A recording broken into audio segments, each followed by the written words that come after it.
Today is Sunday, 28 November 2021. We will be continuing from this book, fourth lesson of the Six Patriarchs Platform Sutra. This transcript book, we have covered until page 23. We will continue from there after we start. What does the Surangama Sutra say? Surangama Sutra has a very famous saying. Perception of form is one. All these are interconnected. Yes, it is consciousness. So perception of form is consciousness. Why is it consciousness? How do you know that this is a table? You perceive it through your mundane mind, your thinking mind, which is consciousness and is content. What is the content inside there? The content inside there is what? Your perception, isn't it? You perceive it through your memory, isn't it? Perception of form can be anything. Can be a table, a fan, a Buddha image, the Kuan Yin image, or this hall, Wu Ping Jing Se, or even all of our kilometers, Dharma friends, or you perceive my voice, my vibration, etc. You perceive it through memory. So all this we have covered. Then even kilometers, or you can perceive my voice or my vibration, etc. They are all forms. It can be visual form, verbal form, or vibration, etc.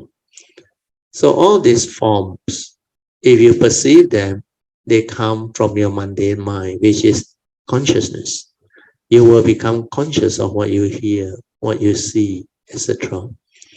The moment you are conscious of what you see and what you hear, you dwell there. So this is dwelling. You are dwelling everywhere. You dwell somewhere. Whereas its non-perception is wisdom. This part. So no perception means what? You don't have perception. Means when you don't perceive, what does it mean? You are just aware. So there is just an awareness before the knowing, which means you don't dwell. That's why it's wisdom. So the famous sentence or saying of the Surangama Sutra is, perception of form is consciousness, whereas its non-perception is wisdom. You dwell somewhere, whereas its non-perception is wisdom. So this non-perception means you are just aware. Awareness before the knowing means you don't dwell. That's why it's called wisdom. That's why the mind must have no dwelling. Straight away, when Huineng heard that, he came to great awakening. He straight away knew because his mind was already without the mundane mind. He was born without the mundane mind. His mind, which is the true mind, never dwelled anywhere. He was aware, he was fully aware. But he learned all this from culture, from society, from the conditioning that the people taught him. That's why he was already born with a pure mind, a true mind. He didn't have a mundane mind. And because of that, when people spoke the truth, he immediately was awakened. That's why you don't need to have any knowledge. You don't need to study anything. The moment you hear the truth, if your mind is already transformed, you will understand truth. That's why Dhamma is to be realized. You cannot think about it. You have to awaken to it. Awaken means you cultivate until your silent mind insight into phenomena and awaken. So this part is very important. You have to cultivate until your silent mind arises, means your awareness nature become very stable. Then the silent mind is your true mind. Until you realize that and stabilize that, then use that to meditate, and that one can insight into phenomena and awaken. If that mind is the true mind, then you will understand. That's why I said, when you meditate, don't try to know. You try to know is the thought, is the thinking mind, and that mind cannot know. That mind is always knowledge based. Do you understand? In order to understand, you have to be silent without thought. That's why Huining knew this is what it is. The mind must have no dwelling. It must not dwell anywhere. The moment you perceive something, you dwell there. Okay?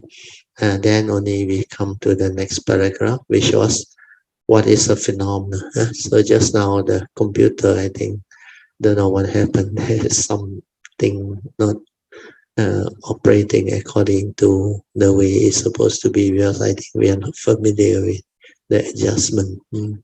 Anyway, I'm reading from the text. It's easier, the transcript. So what is a phenomenon? Anything that is perceivable by a mind is a phenomenon. Anything that is perceivable by the mind is a dwelling by the mind. So always remember this. The moment you perceive something, you dwell there. Understand? That's why the mind that dwell actually think a lot, get entangled, because you give meaning. You perceive, your memory, your views, your opinion, your conditioning, your belief system, everything come in. Even your phobia, your memory, your insecurity, your fear, everything come in and condition you to stir your mind. That's why your six sense door are very powerful. When they arise, you immediately dwell everywhere. You give meaning everywhere. That's how you stir your mind. That's how you create duality. That's how delusion sets in. Because you cannot understand what is going on. You cannot see things as they are. You use a lot of words, a lot of concepts. You are subject to a lot of conditioning, giving rise to all the views and opinions. Then you have fear, you have insecurity, you have anxiety, you have your likes and dislikes, pleasant and unpleasant sense experiences.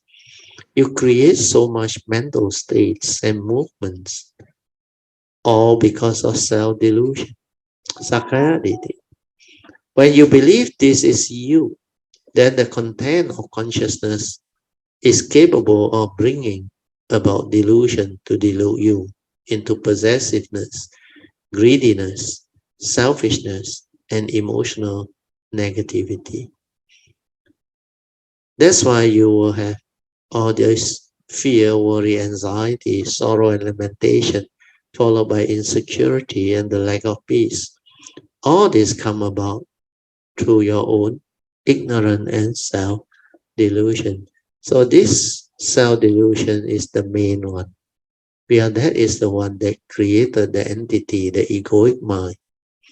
So the mundane mind becomes egoic and carries the egoic consciousness is because of this sacrality, self-delusion. Because the individual believes that you, as a human being, the form and mind is what you are. So that creates the personality, the ego. And from there you act. So when you think you exist, what happens? You will have possessiveness. You will have this, what they call craving, desire to own things, to have things. So greed will come in, attachment will come in, craving will come in, because that personality creates the entity that will give rise to the evil roots of greed, hatred, and delusion. So greed is easy to understand, because when you think you exist, you want to own things, you want to have things, you want to possess things. But aversion, anger, hatred, is part of the egoic mind. When you cannot get what you want, when you are unhappy, you become angry, you become violent, you become emotional. Then when things don't go your way, you also react and stir your mind.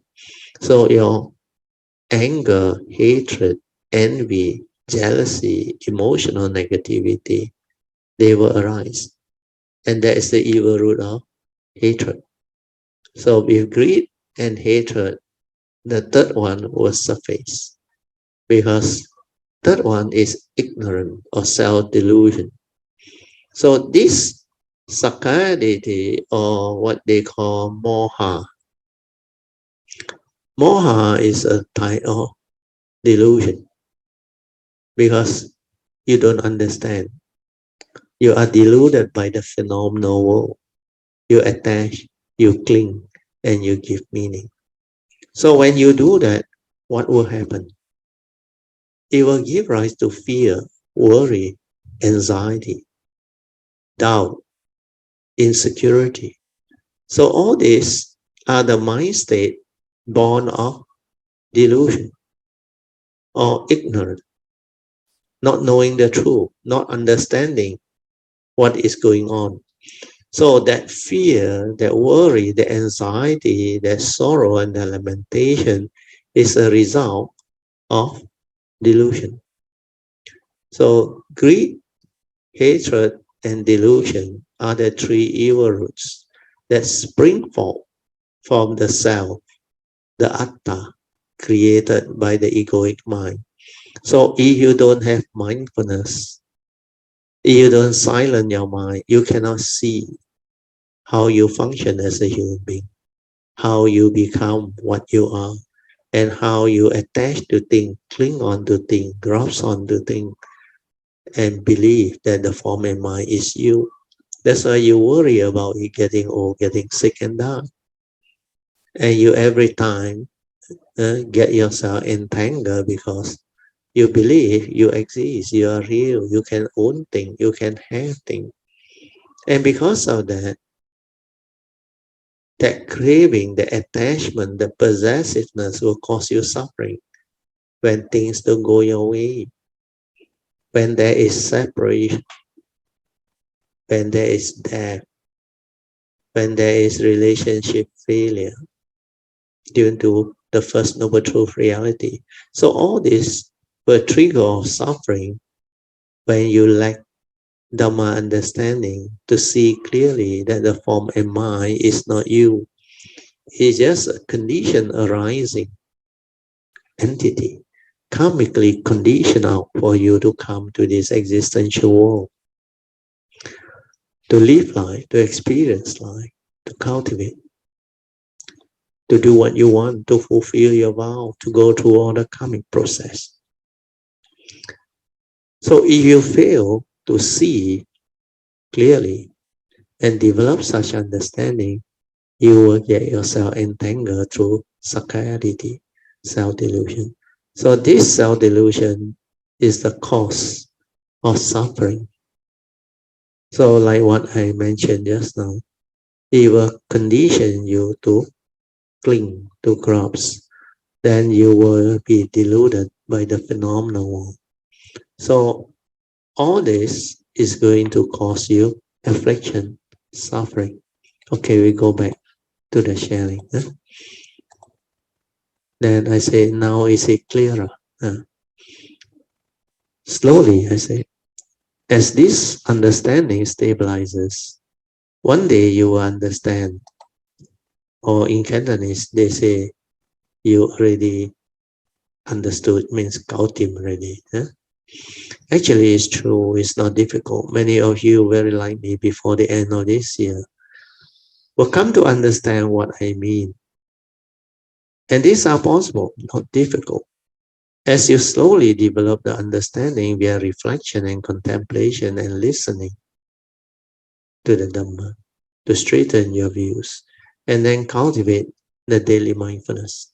So this daily mindfulness, which is very important, you have to cultivate it sincerely. Then you will transform. You do the training of the mind until the mindfulness arises, then stabilize it. If you do that, you will understand. When you are ever mindful, you will definitely understand. The form and mind will understand.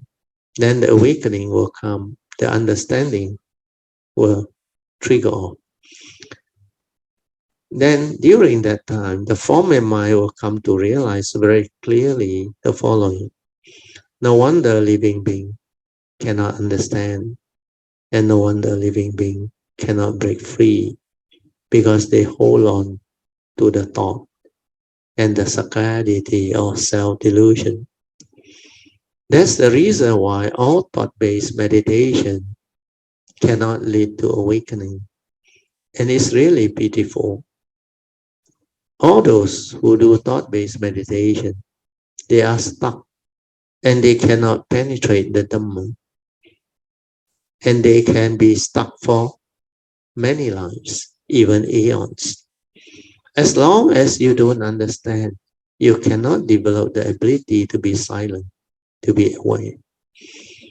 I ask you a very simple question. If you use thought or thought-based meditation, you will dwell everywhere. You will not have a mind that has no dwelling. Then how can you awaken? You better ask yourself that question. Then develop the understanding. Everything you also want to know. Now you understand why I say when you meditate, don't try to know. Because that knowing is a clinging, grasping from memory, knowledge, perception. So not knowing is non-perception, which is non-dwelling. So this is what the Surangama Sutra meant. Non-dwelling is the true mind, just an awareness. That's why perception of form is consciousness. The rest is non-perception, is wisdom.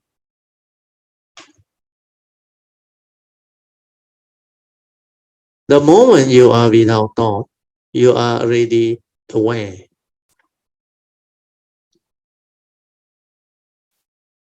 What is 23, page 23. Here. The moment you are without thought, you are already aware. So silent, peaceful, and tranquil. That's why you don't need to do anything. So this understanding is very important. The moment you are without thought, you're already aware. So don't try to practice awareness or try to be aware. Yeah, the trying is always by the thought. So if you don't try, you just let things be, then you let the mundane mind silence itself or slow down and become very quiet. That is what awareness is. That is what your true mind is. So I read again. The moment you are without thought, you're already aware. You are already silent, peaceful, tranquil. So there is no need to do anything. That's why you have to relax, maintain awareness, and allow the mind to settle down when you meditate. Then when your mind settles down and does not stir, does not react, it means there is wisdom, there is understanding. You can accept the reality of the moment. You can be at peace. Otherwise, the mind, which is deluded and very capable, in Hokkien means busybody, and everything also want to know, and everything also want to get involved, will create thinking or sankhara activity, which are thoughts. Then it is also very good at reasoning. We are asking. So this analysis and reasoning is what thought is all about. So you have to be careful. Do not be deluded by it. So the reasoning or the analysis can be in any of this form. It may tell you the thought.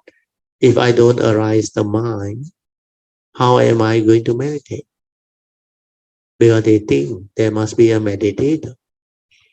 How am I going to develop understanding? If I keep on going along those lines of argument, which are all thought-based, it will give rise to a lot of verbalization and chattering. That's why you can never get an answer. Because who create all this thinking? Sankara activity through reasoning and analysis. You want to reason. You want to be right. So all this is going to give rise to more and more thinking, more and more verbalization and chattering within your mundane mind. So if you don't understand this, if you use the mundane mind or the thinking mind to do all these things in the name of meditation, then you are being deluded. What you are doing is creating more thought.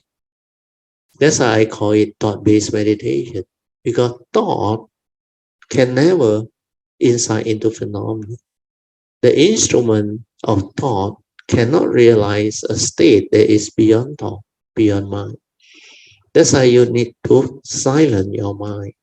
You need to develop inner awareness. The true mind, which is aware without thought. And that one, without views, opinion, and conditioning, because it's without thought, can see things as they are, can insight into phenomena, can awaken and realize the truth. But the problem with human beings is they don't know that there is such a mind as the silent mind, the true mind, the mind that arises when thought ceases. Because the only instrument in life that they understand is just the thinking mind, the thought. So without this understanding, it's very difficult to penetrate the truth, to develop the meditation, to progress, to awaken. So hopefully with all this understanding and explanation, you will not be gullible anymore. So we go back to the text, and I will read on. That's why the truth is always the opposite of the apparent reality of the mundane mind of worldly people. For truth is beyond thought, beyond mind. That's why you have to constantly contemplate, reflect, and inquire clearly to realize that Dhamma. Inquiry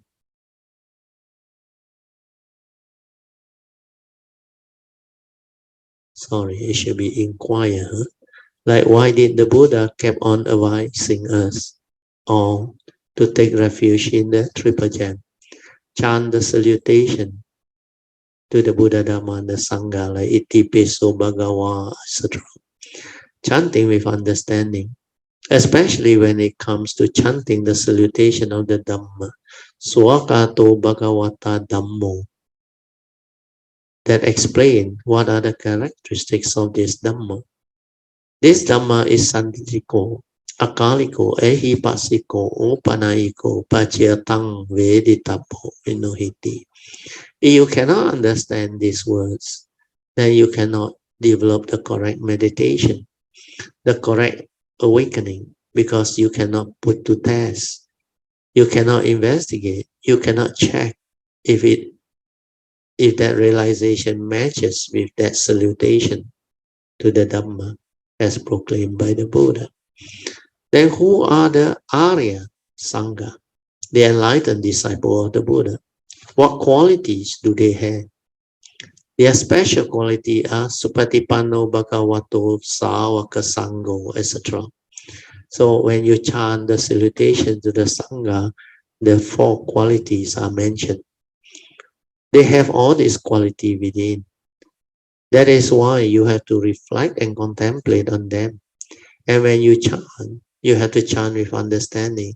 That's why when we do the invocation to the Deva, we always chant Iti Peso Bhagawa, then Swakato Bhagavata Dhammo, then Sanditiko and all those things. And Supatipanno, the salutation to the Buddha, Dharma, and the Sangha. made salutation to the triple gem so as to remind us constantly of what these triple gems are, so that we understand what they are. Then from there, we will share the Dhamma to help them penetrate the teaching. Then when they develop it accordingly, and when they penetrate, they can check against the salutation to the Buddha, Dhamma, and Sangha themselves. Then they will realize that this is the correct cultivation and enlightenment. Otherwise, you will be gullible. You will be trapped in thought. You will become gullible, and you will believe what people tell you. Nowadays, especially the Dharma Ending Age, there are many gullible stories that can really make people gullible and be attracted towards what they propagate. Even Subhadda, the wanderer, asked the Buddha in the Mahaparinibbana Sutta. Subhadda asked the Buddha, "Venerable Sir, these Brahmins and contemplative, each with his group, each with his community, each teacher of his group, an honored leader, well regarded by people at large, that is, Purama Kassapa, Makali Gosala, Ajita Kesa Kambalin, Pakuda Kachayana, Sanjata, Balataputta, and Nigata Nataputta. Do they all have direct knowledge, as they themselves claim, or do they all don't have direct knowledge, or do some of them have direct knowledge and some of them don't?" So the Buddha, after hearing that, knew Subhadda wants to confirm. Then this one is a very dangerous trend, because if you were to answer without wisdom and understanding, it will lead to unnecessary misunderstanding, because you have to take a stand. Because the question is, are they the one that is truly having the direct seeing and the awakening? Or is it only some? So whatever you answer, it will get you into trouble. So avoid all those things. That's why the Buddha is very smart. He said, "Enough, Subhadda. Put all these questions aside, because it's not important."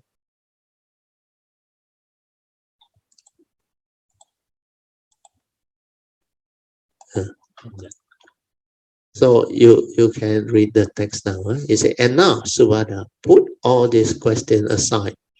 I will teach you the Dhamma. Listen and pay close attention. I will speak. You must listen to this.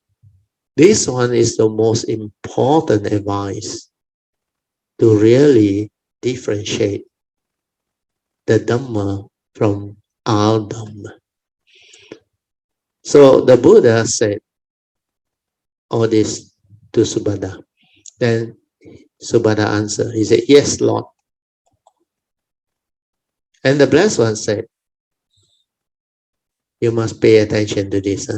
In any doctrine and discipline or teaching, where the Noble Eightfold Path is not found, no contemplative of the first, second, third, or fourth order, means the sainthood, enlightenment of Sotapanaship, stream enterer, or once returner, Sakadagamiship, or non-returner, the Anagami, or an Arahant, which is the fully enlightened one. Which is the one that has severed all the 10 fetters. Yeah? So first stage of sainthood, second stage of sainthood, third stage of sainthood, and the fourth stage of sainthood, they can be found. But in any discipline or doctrine where the Noble Eightfold Path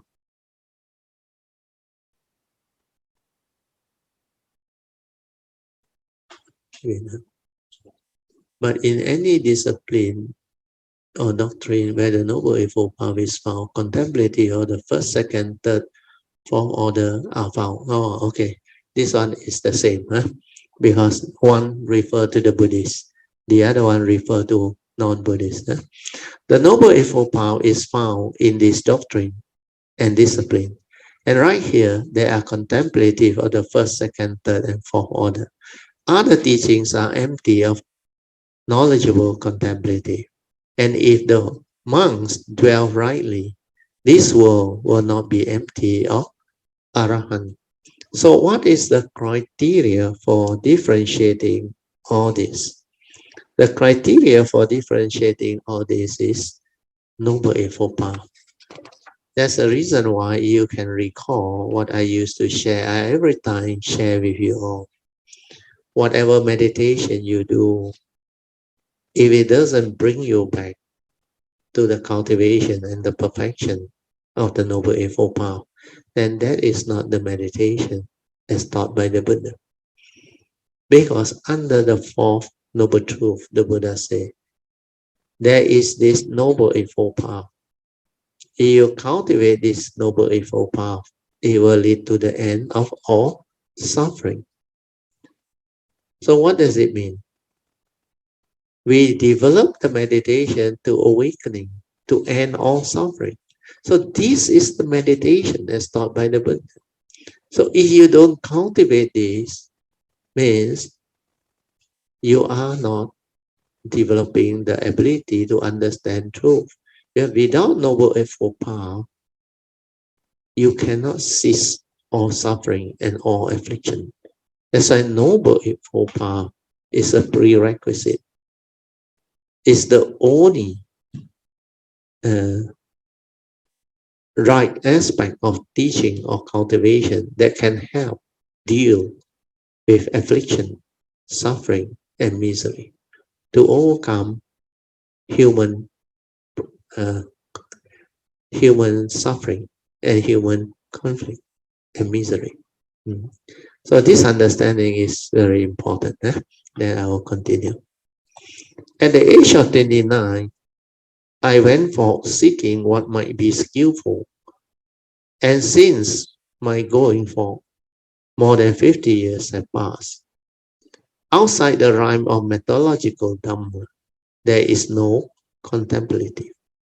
That's why methodological Dhamma means all using method, technique, and thought based on. And no contemplative of the second, third, or fourth order. Other teachings are empty of knowledgeable contemplative.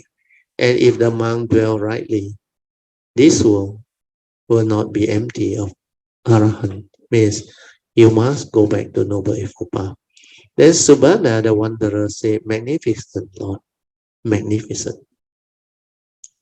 Siyako Panananda Tunhakam Ewame Sa Ati Tasatukam Pawachana Nati No Satati Nako Panatam Ananda Evam Databam Yoko Ananda Maya Damo Cha Vinayo Cha Desito Panato So Mama Chayena Satate.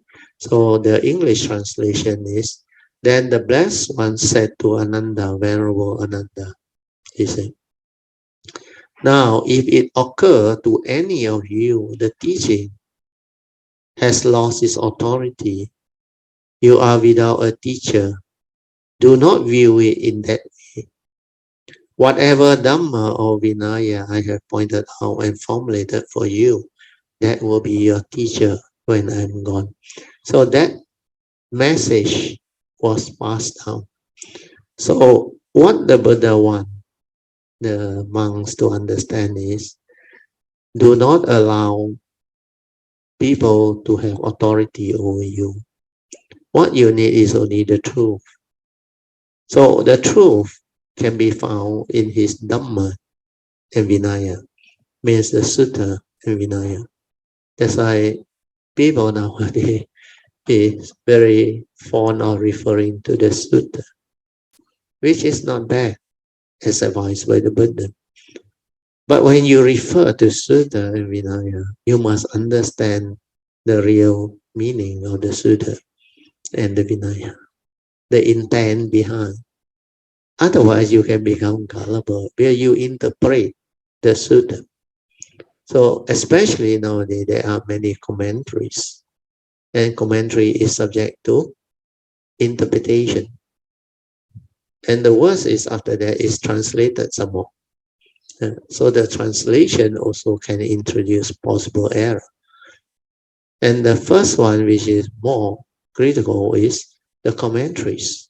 Well, if the commentaries come from somebody who don't have the awakening or the realization, he may not understand the sutta the way it's supposed to be or meant to be. So all these are very important understanding that cultivator of the way should pay attention. So do not just simply quote what the Buddha say, then interpret it the way you want it. What the Buddha say is very good, a very good guide, no harm, but you must understand his deep meaning. So this is where the teaching comes because of Subhada's question. The key answer is Noble Eightfold Path. And this Noble Eightfold Path can be found in the Sutta and the Vinaya. Because over the years during the Buddha's time, he proclaimed a lot of truth in the form of Sutta. Then after that, he also introduced the Vinaya rules for the good of the Sangha. Because as the Sangha grow, there are issues and problems that need to be sorted out. That's why the monks' rules of Patimokkha become more and more, until finally there are 227. Initially, the first 5 ascetics that got enlightened, they only have the 5 precepts. There is no other monks' rules. Of course, apart from a bit of the other 3 precepts that make it the 8 precept, they eat only 1 meal a day. After noon or after 12, they will not partake in any solid food. Then also they abstain from certain things. So those are basically to actually regulate the conducts of the Sangha or the monks. So when they introduce all this, the Vinaya, you have to understand, like what the Buddha mentioned in a later part when Ananda asked him. He said regarding the Sutta and the Vinaya, he said, how should we attend to it?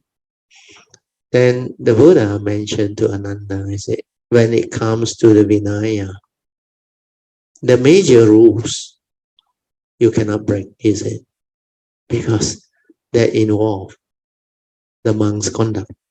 If you break, you have to disrobe. No more second chance. But with regards to the minor rules that he introduced because of circumstances and conditions and needs, he said, some of this you can do away with it because they are not really the major rules. So when it comes to Vinaya, you also have to understand the aspect. Then you must also understand Vinaya that the Buddha introduced apply to the Sangha at that time. Whereas for the lay people, he only emphasized on the 5 precepts. Of course, those who wants to take the 8 precept and move on to the 10 precept is encouraged. But these are people who are under training. If you already have the understanding and the awakening, then they call you the aseka, beyond training. Sekas are those who are still undergoing training to become enlightened beings. Whereas asekas are those who are beyond training. So Vinaya is all about training rules. We undertake the training rules to abstain from this and that. So all this need to be understood. So a lot of all these abstinence, the Vinaya rules, are actually cultivation of mindfulness. You have to develop mindfulness, awareness of a lot of things that is non-conducive for the holy life. So if you can be mindful and aware, it actually support your cultivation. Your mindfulness become very, very sharp, very stable. Then you develop understanding of why the Buddha introduced all this. And even to remember all these monks' precepts or rules is not easy. If you cannot remember them, then how can you cultivate or put them into practice? So all this demands a high level of mindfulness and commitment to have those understanding. Whereas this is to regulate the conduct of the Sangha.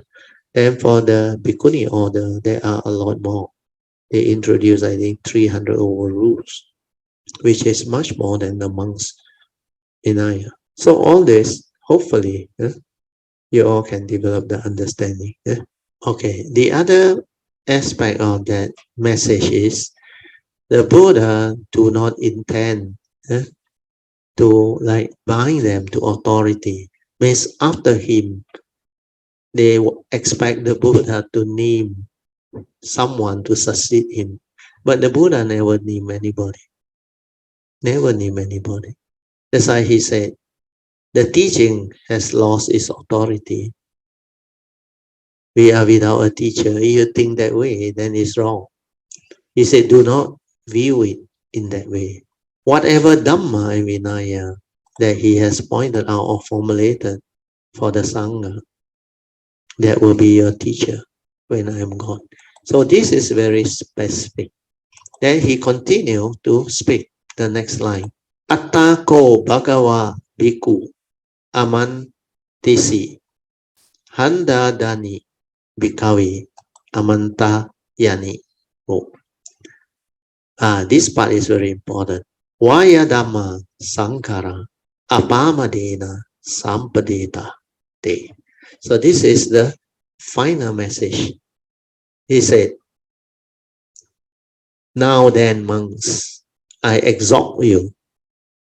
All fabrication are subject to decay. Bring about completion by being heedful. Means cultivate and develop the wisdom and understanding. So this part is very important. Yeah.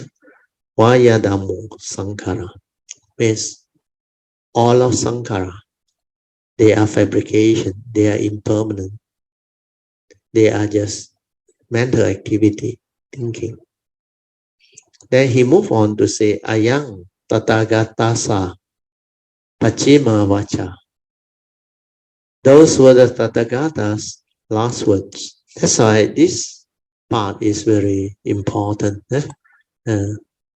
You have to actually develop heedfulness and understand that all of Sankara are impermanent. Then in the Ani Sutta, there is one sutta called Ani Sutta. This sutta is very good. The Buddha also mentioned about the Dharma Ending Age. He said the true teaching, which is very profound in its meaning, deep in its meaning related to emptiness, will no longer be understood and will be neglected during the Dharma Ending Age. During that time, the Dharma Ending Age will arise. So all these are actually predicted by the Buddha during his time. So with this, hopefully by now you can understand better. This is the third or fourth time I have explained this teaching on mind must have no dwelling. Do you all have any question? You better make full use of this condition to ask.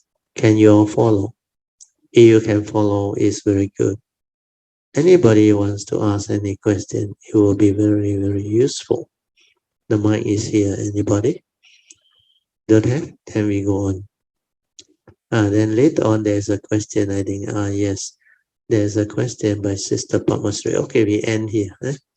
Because it's already almost 4 p.m. We can have our toilet break, 3 minutes. Then after that, you can have your 45 minutes of silent awareness-based meditation.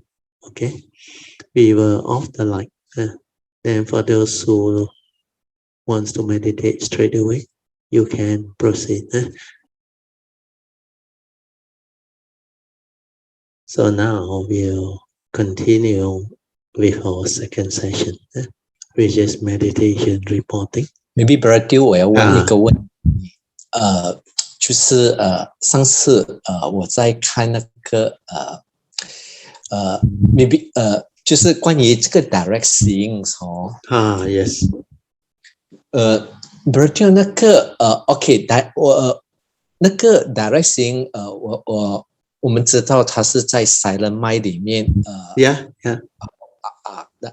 那么我的question就是那个在 Heart Sutra 里面那个观世音菩萨他在他的 meditation 里面照见那个五蕴皆空，这个也是 direct seeing 吗？ You can say it's an awakening. It's an awakening. That one is an awakening. She suddenly awakened to the truth that the five aggregates of form and Maya are empty. So 照见五蕴皆空. Yes, he illuminated the five aggregate. Then he realized it was all empty.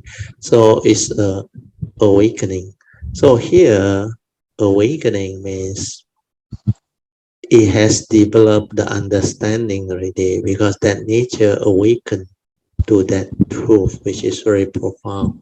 So this one need a lot of stability of understanding. Then later on, like what Kuan Yin went through, because when he was contemplating the prajna paramita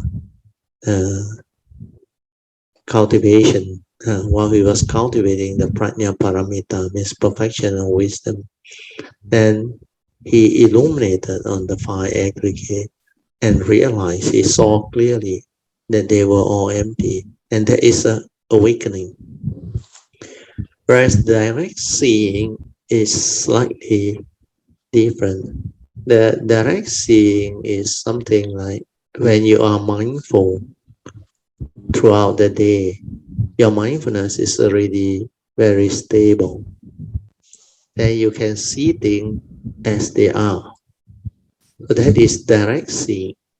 Means you see without the interference of the thought process, your memory, your conditioning, your whatever. So that is called the direct seeing. Seeing things as they are. But when you are able to do that, chances is awakening can happen. But when, not sure. Understand? It depends on the condition, the stability of understanding, and all those related factors. So sometimes the direct seeing is just a part of daily life, where you have that stable mindfulness awareness. So it will always see things as they are, like what we have gone through, specific phenomena awareness. Because when you see without perception, without the mundane mind coming in to interfere, that is called the direct seeing. Means you see with the true mind. The mundane mind doesn't come in yet. The views, opinion, and the conditioning hasn't come in yet. But this direct seeing is the one that can awaken too. That's why when it comes to Kuan Yin one, that one is an awakening. Yeah, she expressed the awakening. So that one is after the direct seeing and that thing trigger off, it happened. So that is the difference. Is it clear? Okay, yeah, clear. Thank you. Because the direct seeing, you must understand, like the three types of seeing. Kan san, si san, see mountain is mountain. That is the first level. Ordinary mundane seeing. Because you use the mundane mind to perceive through your whatever brain's conditioning, your education, your memory, or whatever. Then everybody call it mountain. That's why it's mountain. Whereas the one that has the direct seeing, the silent mind, when they see, there is no word. You can follow. They see things as they are, without word, without concept, without the perception of what that thing is. It's the pure consciousness, the pure awareness of that thing. Like the Buddha say, in the seeing, there is only the seeing consciousness, only that consciousness. There is no one to see. There is no mundane mind or the egoic mind to see. So that is the direct seeing. Means you are just aware, specific phenomenal awareness, or the spacious awareness without a center is just aware, which is the same as the non-dwelling one. The spacious awareness without a center is like non-dwelling. So it's actually the whole nature shine forth. Then it's just that direct seeing and the awareness nature that shine forth, the supramundane mind.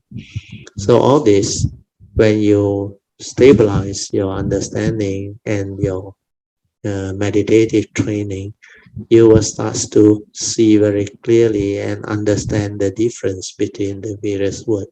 They are all in a way connected. The direct seeing, the awakening, and the what they call silent mind and others. They are all interconnected and related. When you are silent without thought, then you are just aware. So that mind, which is just aware, is capable of direct seeing things as they are.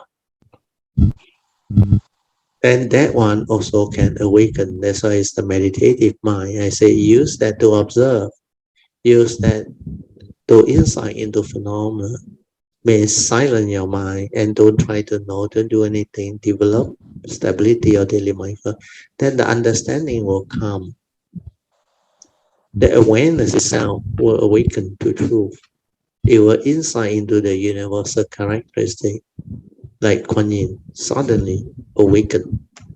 So all this is the ability of the cultivator, means the one that know how to be with the awareness nature to cultivate, using the silent mind, using the true mind, the self nature to develop understanding and awakening.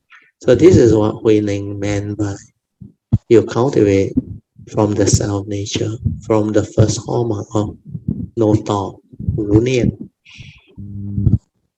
So when you cultivate from there, is the silent mind, developing the stability of daily mindfulness, the awareness.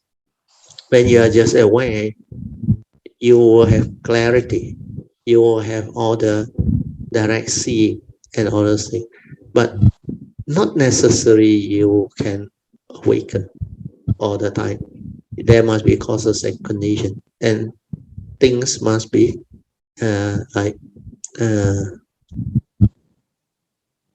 fall into place to create the condition for awakening. So direct seeing is a prerequisite for awakening. But when you develop the stability of mindfulness to be able to be in the state of direct seeing most of the time is not necessary that form a mind that go to that direct seeing from the nature can awaken. It will definitely awaken, but when, you don't know. And when it awakens, is that moment, that instant, which can be only a certain small part of that whole direct seeing. That's why sometimes it just a glimpse and awakening, a sudden insight. The nature just awaken, understand. So that is a result of that mind that is in that state of direct seeing. But direct seeing alone, not necessarily linked to awakening all the time. It will definitely bring about awakening, but you don't know when. So the cultivator will know. So maybe this is what you want to be clear of. So with this explanation, hopefully others can also develop the understanding. OK， Sadhu Brother， 但是Brother， 我最近就因为我在Daily 里面去就是在 Daily 里面去 relate 把 Dharma relate 在 Daily， 然后就是 Daily life activity 对，发现到发现到在 Daily 里面真的是需要很多的 patience， and understanding. It will create a lot of understanding as you go through. That's the reason why I always say life itself is our greatest teacher. We learn from life. Like that day, I think PG, she now realized she can see a lot of First Noble Truth reality happening in life. Then the heart become different. Because when you go to the practice of cultivation, you will go through all these phases. That's why I say everything is part of the way. So as the cultivation progress and unfold, you will experience all this. Then your mind will start to have wider scope of understanding. That's why you have to go into daily life. You have to go into existence.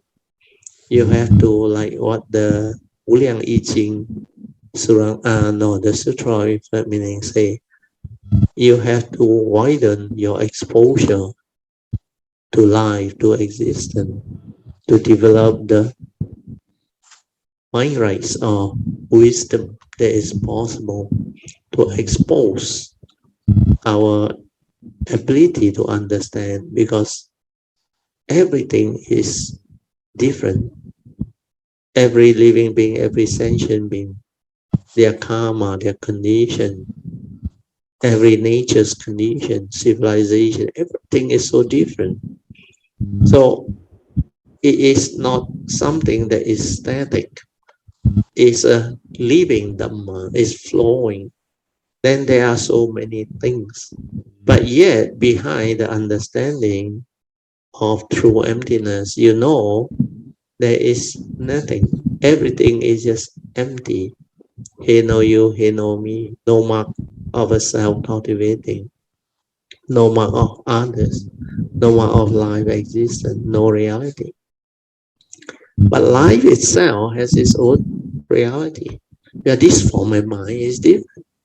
Form and mind is within the conditioned world, subject to karma, subject to nature's law. That within the conditioned world, everything like exists. It's the opposite of true emptiness and the unconditioned. So you need to go into life is because you need to understand all this so that you understand the aspect of living. And living is not easy to understand. There are so many Dhamma behind, so many things behind, so many perfections behind. So when it comes to living and Dhamma, is about understanding the third phase of Dhamma, Bhati-veda, where you get to reap the fruit of your hard work, when you get to realize the enlightenment, then that phase of Dhamma will enable you to develop a lot of understanding. You will go into life. You will come to experience many things. Your exposure all will be different. Yeah, that is the cultivation of the Bodhisattva. The great beings, they come for the living beings. So all this you understand. So going into life is a good thing. It's the right thing. So you want to continue? So yeah. Berarti 我不知道这个是 thought 还是这个是一个cultivation 的 process。 No, you have describe. 你 describe 给我听 what actually happened. 在就好像我就在 daily 每一个的我 deal with 现在我很像我每 deal with 一个 incident， 就很像我跟我的 colleague 跟我的 customer deal with 那些一些每一个的那个事情，我会去看这里面有的那种怎样讲，那种 Dharma 的 aspect 里面有的那个 understanding 在里面Can you describe in more detail? Give some example or what? Okay, like for 很像我跟我的我跟我的colleague 在做工的时候，说他就没有什么要去做，但是我就做回我自己的 part。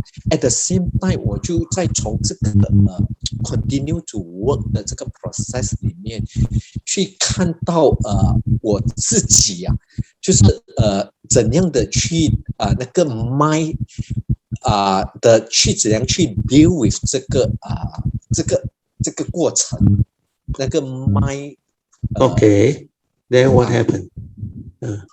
就有时我会看到有时那个是thought 还会再有 stir 的会被stir 上来的。Okay. 还有呢？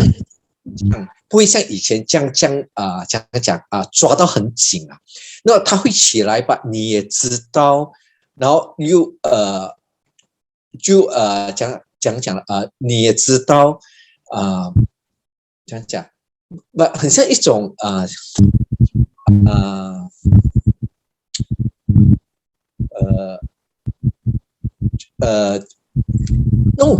那种感觉很像一种learning 的 process 这样子就是 OK， 你看宋目前 based on what you described, there is a slight danger that you are going back to analysis, because what you are going through is you go through your career, like your colleague encounter something, and you use your so-called Dhamma to reflect, to contemplate all it.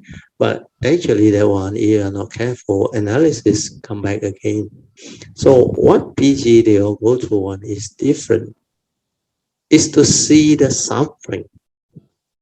It's no more about your own Sankara movement. Your own Sankara movement that you describe. You are trying to know whether you still like last time or not, grasp, clear. Forget about all those things. That one, the awareness will understand by itself. Don't go and check whether it's still having that behavior or not. When you do that, you will get yourself entangled back with the thinking, the analysis, the mundane mind again. That aspect, how the mundane mind behave, when you are aware, you will know. And like I say, don't try to know, just cultivate. Then when the wisdom stabilizes, when it's already so stable and the clarity is already so stable, you will come to know, the form and mind will come to know, now different already, not like last time.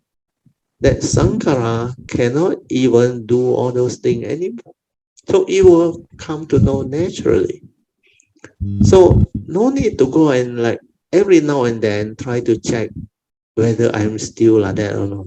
So that one, you have to be careful. Where that one will bring you back to analysis, reasoning. Yeah. So what I'm trying to share with you earlier on about PG1 is after she developed the understanding and the transformation, now she go into life. Then she witnessed a lot of things. Early on was a test from the sister's condition that go through the operation. Then finally the sister succumbed to the operation and all this thing. Then she saw the suffering. She read the news. The thing just arise that this is what the reality of life and existence is all about. So all this is very different from what you are talking about. Going into life is to go into everything that happened in life. Like our pandemic is one of them. Like the new variant is another one. And how even the election at Malacca and others things, then our country consciousness, how we move and all that. Then the world, you look at how the world react to things now. It's so different. Even somebody discover some new variant, a new type of COVID-19 variant that has 30 variant, and that itself is good enough to create a lot of shock and panic all over the world. That's why last Friday there was worldwide panic, and the stock market will hit, the airline stock, casino stock, all those, because they scared this variant is doubly powerful as compared to the Delta variant, which is supposed to be very disruptive and very difficult to deal. And this one, the number of variant is so much more until the United Nations had to hold an emergency meeting. Then immediately after that, a lot of government decided to take action, no longer complacent like last time. So they stopped the air traveling from these 8 countries, I think, near South Africa, where the strain were there. It seems that day, that flight, that takeoff, where nowadays the information very fast, that landed in the various country and city, even some in Europe, Hong Kong, and US and all. They tested the passenger in the flight. Out of maybe 50 or 70, 2 or 3, they have that new variant. That's why they are now very panicky, where they know if there is a case, it can spread very fast. Because the potential to spread is so much more potent than the earlier one. Even the Delta variant, which is the most fierce, this one is at least double the rate and the risk. So it leads to all this. So if you have the Dhamma, you will not panic. You will not like become like affected by all, but you will develop the understanding. That's what life is all about. That's what the reality is. That's why yesterday night earning, Pamasuri and relative dropped by to send us something, I think some food, and which they brought back from, I think, Cameron Highland or somewhere, I also not very sure. Then they came in and paid respect. Then we had a short discussion, chat. Then we talked about life, existence. We share a lot about like what the world has gone through. Just like the way I share, I said the golden era. During my time, I was born in the 50s. Then we go through the 60s and the 70s, which are still relatively backward and primitive, the world at that time. Then 80s onward, we see great changes and transformation, the 90s, then 2000, 2010, and 20. So we went through 6 over decade, now coming to the 7th decade of transformation and change. And this is something that is very interesting and very wonderful, because for human lifespan, or maybe I should say 80 years average, or 75 to 80 years, you can witness so much of life, existence, and civilization. It's a great blessing. It's not easy. That's why I call it the golden era. And moving forward into the 7th decade, the 70s, and we are now, I'm 60 something, I will see and witness a lot more things. Then, of course, if I can live up to 80 or beyond, then there is a lot more to witness, to see. And now things happen very fast, change very fast. So all this is what Dhamma is all about. But finally, whatever happened, the truth, the reality is, from ultimate truth in true emptiness, everything is empty, no reality. That's why there must be understanding of both sides, able to contemplate the true Dhamma versus the worldly Dhamma, the conditioned Dhamma. Then you experience life to the fullest. You have very rich exposure and understanding. You understand the nature's law, the totality of consciousness, the movement, everything. And this is Dhamma. This is living Dhamma, life itself. That's why don't be caught with the thought process whether I have become different or not. But the nature will know when your wisdom stabilizes, your understanding stabilizes, and your mindfulness stabilizes until very clear. All this is like naturally arising. The form and mind that go through that cultivation, that process, will understand, like the Buddha said, this Dhamma is pacetang, veditatbo vinohiti, can be realized by the wise, each for himself. So this should be the understanding. That's why when you go into life song, don't go and look at the mind and all those things. That one, let the cultivation take care of it. Don't try to know. But experience life. Look at life with a new understanding. Means with all the Dhamma that you have developed as understanding, then you reflect, you contemplate what really life is. It becomes very different. You will not be affected and entangled, but you see the beauty, the pristine beauty and wonders of life. Life can be so marvelous, so amazing. Like Alicia and even this Pocheng and even this PG, they all keep on describing. 这么奥妙, 这么 amazing and all those things. Yeah, everything is like full of joy, full of meaning, full of understanding, unfolding.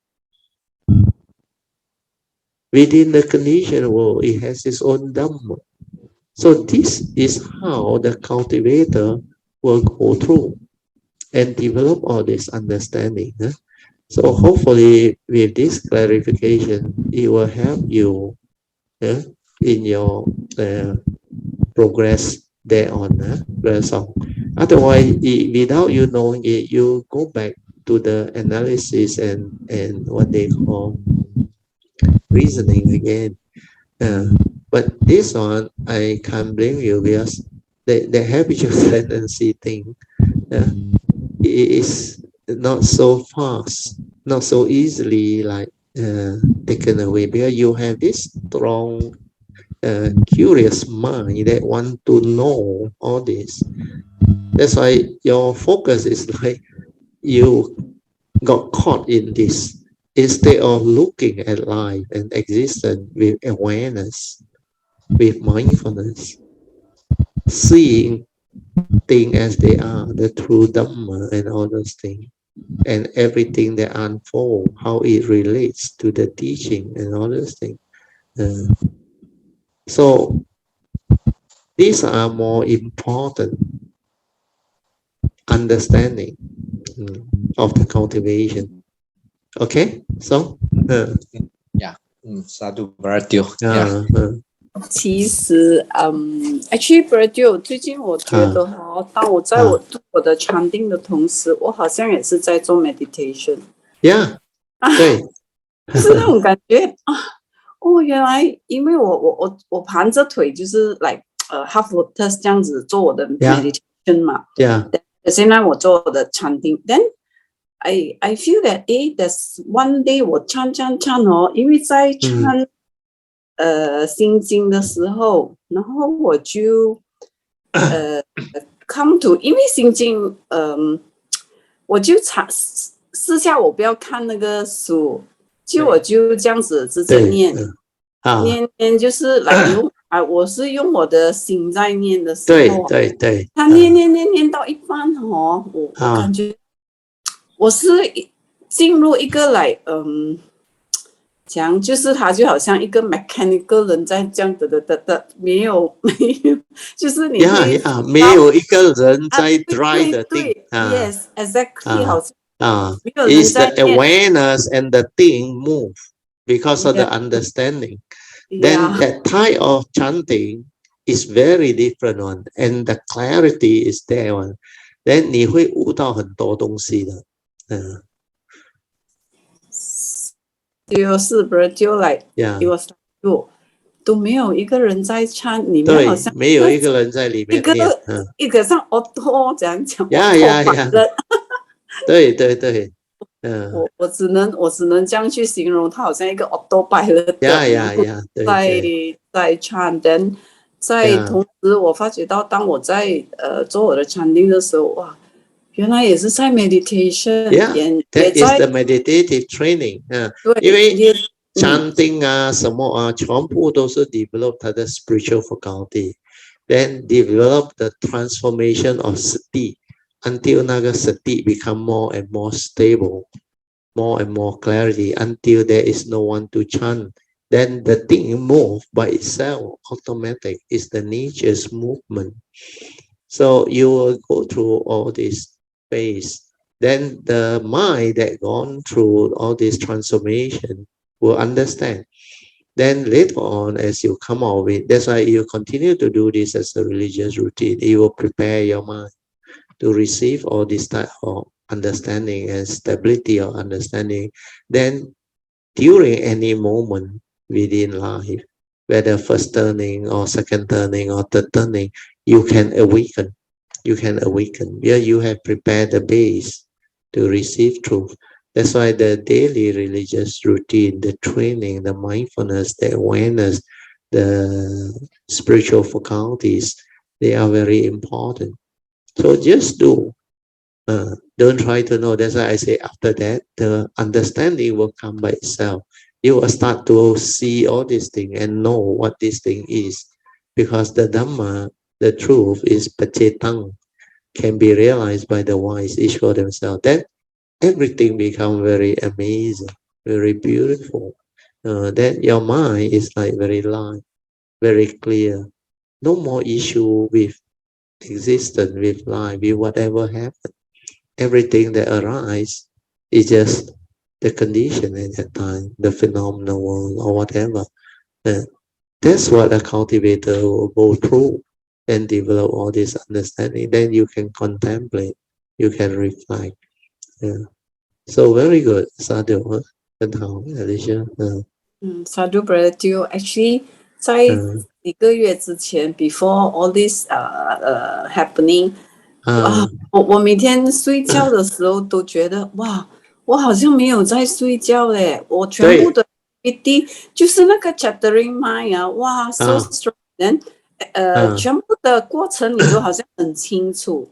Yeah, because of the awareness nature there, how the movement, how the mundane mind chatter and the activities, then later on how they slow down and how they finally cease. Where you just let it be. Then that nature that is just silent and aware will not fit it with any more meaning or energy. Then that one will slow down. Then finally it will cease and become very quiet, very still.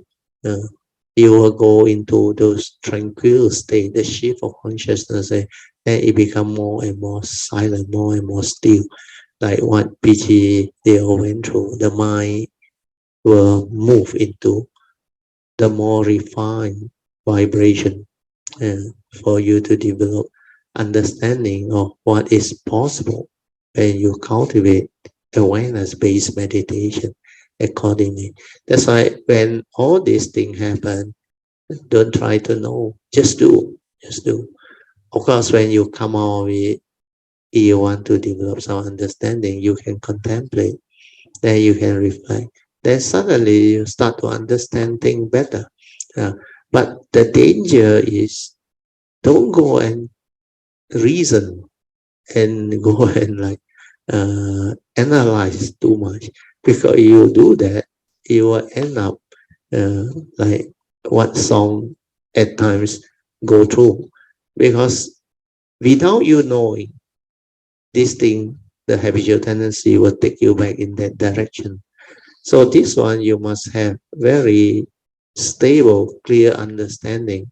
Then when it happens, you have to tell yourself, oh, like what you went through in the years of depression that allow you to have those understanding. When this wrong thought try to come and create negative thinking, you straight away know, you lie, and now you have tormented me for long enough. So 它就 subside. So 这些东西 you need to go through to develop the understanding. So for your case, it's very good. So it's more for to remind Brother Song at times, because when you don't have that stability of understanding and clarity, you can still be drawn into subtle analysis or what they call reasoning, because you're too keen to know whether you have transformed or not, you have changed or not.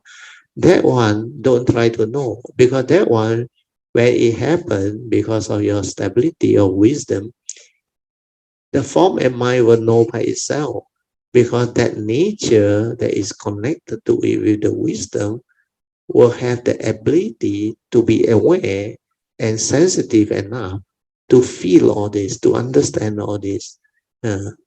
So you don't have to go and look for it and analyze or reason or conform and get excited. Oh, now I'm different already. It's not like last time already, not so strong already, the attachment. Actually, forget about that, because most of that, you are not careful, is still at the thought level. But for cultivator, this tendency is always there for certain people or certain cultivator. In particular, I think Brother Song, 他很好奇的, he got that type of mind. He wants to go into it to understand all. So that one is actually the mundane mind behind. So have to actually straighten that understanding and develop the clarity of mind and understanding, stability of understanding, to actually move out from there, not to be caught in that anymore. That's why today one, I think if the song listen to it again, it will help him. Well, off and on, he will still have a little bit here and there to untie, to unlock, and to develop the understanding. Then the key understanding is very important. Just do. Don't try to know. Live life. Cultivate. Stabilize the understanding, the daily mindfulness, the religious routine. Just do. Until that nature is very stable. Okay, Alicia, Sadhu. Sadhu Bratio. Actually, for me to go through all this 我时常会这样子想，因为我觉得天下没有白受的苦，所以我觉得苦说那个苦对，因为如果你要你 go through 了这个之后呢，就是like how to say 美丽的天空就在了，对，现出来。是的，所以我就让他做，就刚才我在，因为它是一种磨练来的，对，是真的是一种磨练来的。就好像那天 NB remember the saying 嘛，正道才有磨，越磨越光亮，光亮更要磨，磨到露出越现出本来佛。This is what you are experiencing. Because all this is to actually expose us to more and more experience of cultivation. 一种磨练 is to let us understand. Sometimes it's a test. Sometimes it's part of the way for us to go through to develop all this understanding. That's why you perceive it with positive mindset, without negativity, then everything becomes beautiful. It helps us to understand the cultivation more. It helps us to understand the Dhamma, the life, existence more deeply. That's why the Mandarin word 磨练 is very good. 磨练, how to translate?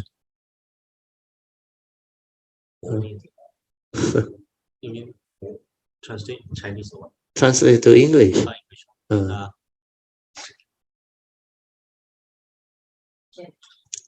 It's like, it's a good way to test yourself, to go through the life experiences, the reality of life existence.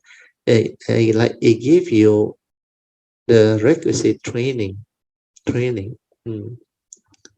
But training alone, the meaning is not as deep as the Mandarin word 磨练.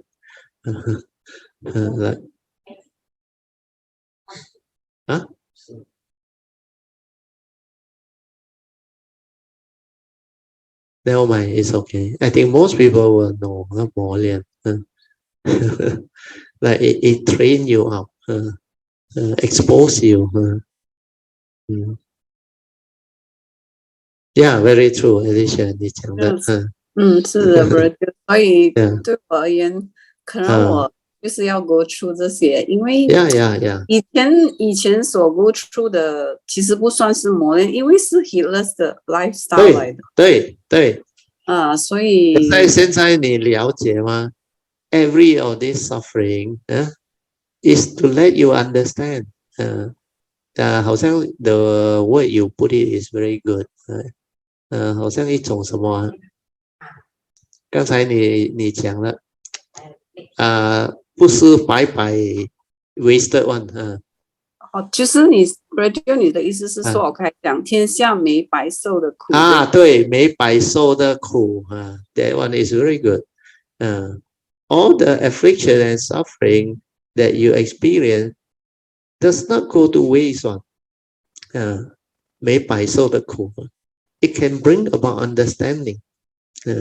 Because neither way is to go through that affliction, the mental suffering, also partly because the karmic debt and all those things, then the condition, then only the good condition will arise for you to encounter the Dhamma, the truth and all those things.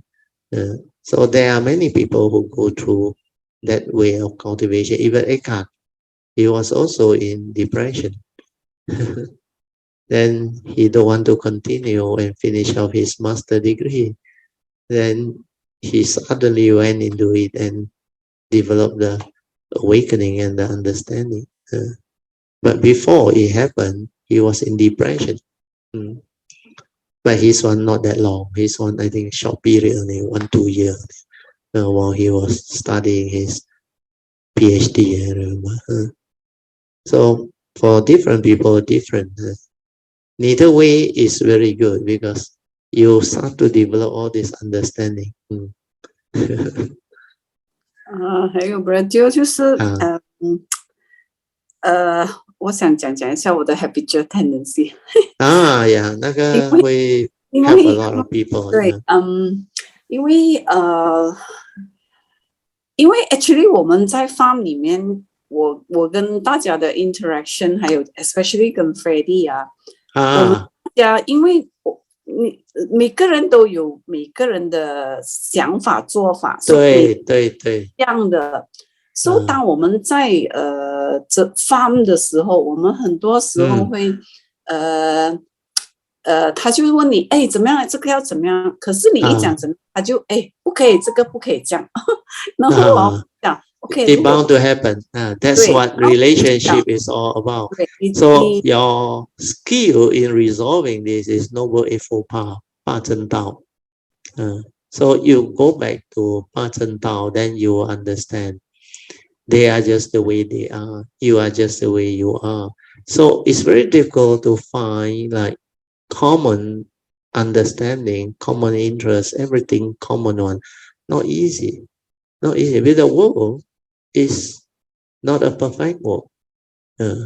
So 好像你经过，你了解 there is always different approach to things, different understanding to do things. But at least Freddie is very good. She respects you and she asks, how should we do this? Then of course, when you give your opinion and your suggestion, because Freddie is like that, he quite clear about what he believe, he want and all this. So he will tell you like what you say just now. Oh, cannot, 不可以. But if you have a better explanation or understanding, he will listen on. Your Freddie doesn't 不错的，他会 listen and he learn. He's willing to learn. And he's a very nice personality. Then 你的 personality after you have the Dhamma 更好 because you understand much deeper. Then you will know how to resolve it and all those things, which is very good. Otherwise, 他们说 relationship can never be very smooth. Because most people somehow fail in the way they have relationship and relate to people. So it's not easy to actually be tactful, sensitive, able to resolve issue amicably. That one is not easy. That one is part and parcel of the Noble Eightfold Path cultivation. That's why sometimes when we say a few of this kind, gentle, and pleasant speech or words, it can actually soften and tone down things a lot. Otherwise, through habitual tendency and reaction, they get angry very fast. They become violent or unhappy very fast. Then some people take it very strongly. They hold on to it. They cannot just understand that everything is just sankhara. Sankhara anicca, sankhara dukkha. And the way people receive certain type of feedback can cause them to react with negativity or unhappiness. So it's impossible to please everyone, to please the world, but it's important to develop understanding, to resolve issue amicably, to resolve problem and all those things. So focus on Noble Eightfold Path, to accept the reality of the moment, to accept people the way they are, and to accept the world as a world. Then accord and flow and just move. Because there are some we can't really try to change them or get them to agree. And then we just withdraw and say, I'm sorry if I caused you any misunderstanding. Or we just remain silent and quiet and just let things be. Then you need to apologize. You apologize, so we resolve it. But most of the time you are good in the way you like communicate, then you can actually catch on all this very strong and good way of making people feel good. Say, oh, very sorry. Ayo, I never thought of that. Oh, very kind of you to have told me. Oh, it will reverse the thing. It's like he has given you good advice. It's like this one is really very good information or advice. I never thought of that. Then sometimes if we just say, I'm sorry, you just apologize. Then can I help you? Is there anything or any other issue that I can help you resolve? So these are ways, skillful means to actually resolve whatever misunderstanding or whatever conflict amicably, so that people will not react and get unhappy. So Noble Eightfold Path, right speech, right action, right thought, right livelihood, right approach to life with right view is very important to accept the reality, then to not react and stir our mundane mind. But all this demand understanding of the Dhamma. Okay, Alicia. Thank you, Brad. 是的，真的需要很多的智慧来 deal with life. Yeah, like you say, you have to be very patient. 是的，是的。因为对你没有那个 wisdom， 还是你没有那个 understanding 哦，你就很容易被那个 mundane master 拉去抓去了。所以其实就 start with Brad 就讲的 eightfold path 就是对，往往就是因为一个 wrong view 就 condition 我们的所有的 wrong thought, wrong action, wrong speech 全部出来了的，很快的。因为我昨天就是因为一个 wrong view 哦，所以我自己看到，你自己看得到的，then you will laugh at it 咯。But sometimes it's because we have this kindness, this goodness, this compassion. Then sometimes it is because somebody that you think you should change or guide them, because if you don't say it out or in a more like strong way, they take for granted and they continue that old way, which you know is detrimental, going to the wrong direction already. So that's why that one is more difficult to deal. So that one, sometimes I have to raise my voice. I have to change. I have to do certain things, because these people, they won't wake up unless, just like I say, knock them, 敲一敲. Otherwise, 不行了的哦. And sometimes they thought they already have the understanding. They really climb over your head or park on the toe, and they dare to say or do anything, So when you see that thing, the nature normally have compassion, have what they call loving kindness and all, but there is no other way of helping them really. If it's not somebody we know or close or that has affinity, it's very easy. Just let things be. 什么都不用做.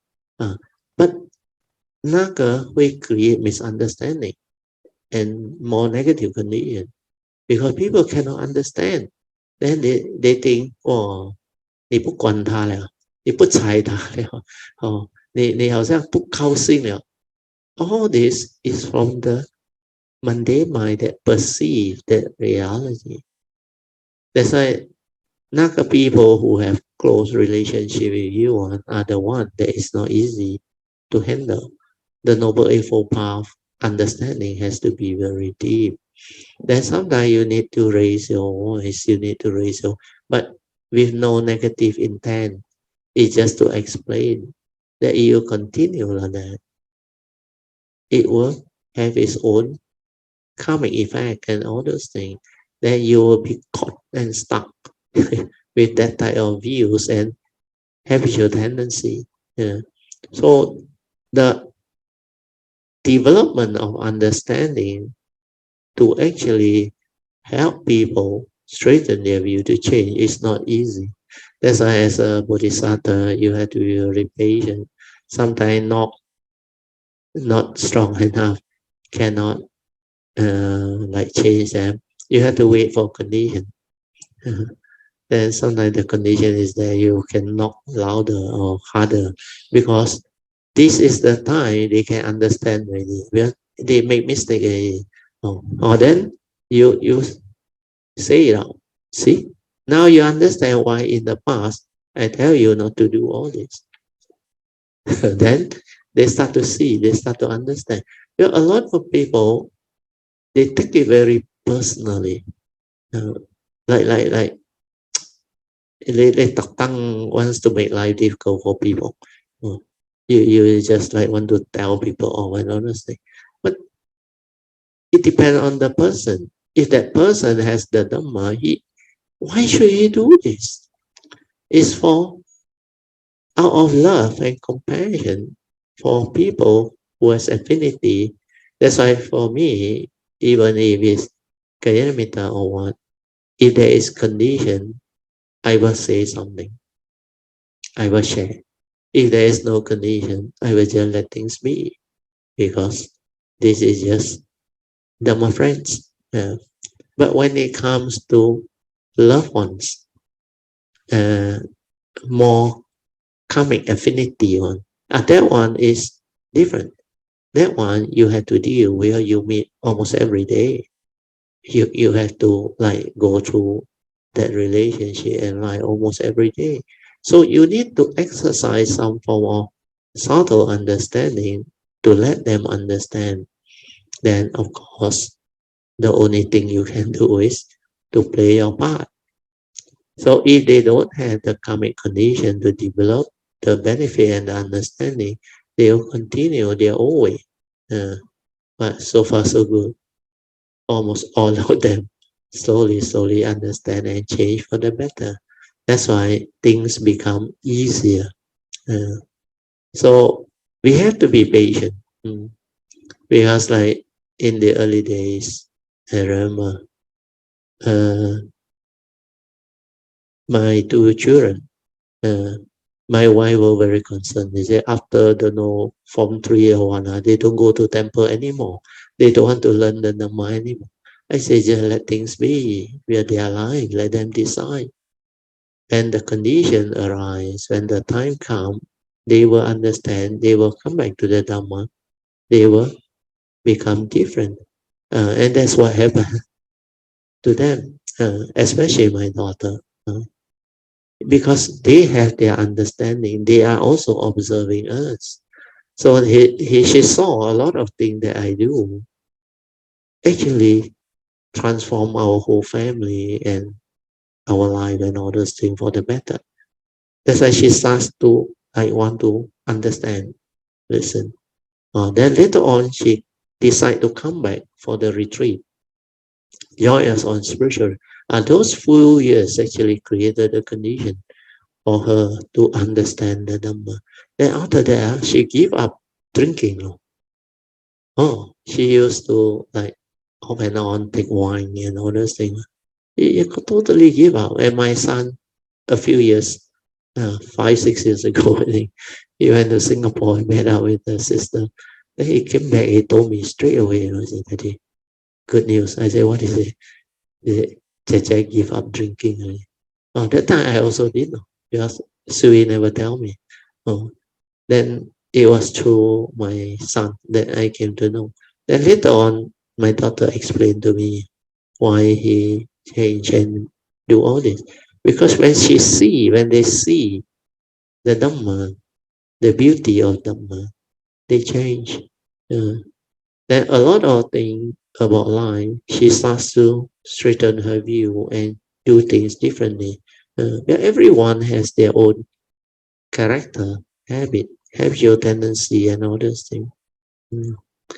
Okay, I think we may have to stop already. Yeah, it's already 5:48. So Alicia, thank you so much for the sharing. Anything else? Sadhu Bradyo 差 Sadhu, 不多，因为 Bradyo 每天都讲的，我记得 Bradyo 有讲过，我们先要从我们自己做起，就是当我们看到我们自己之后，你就看到别人了。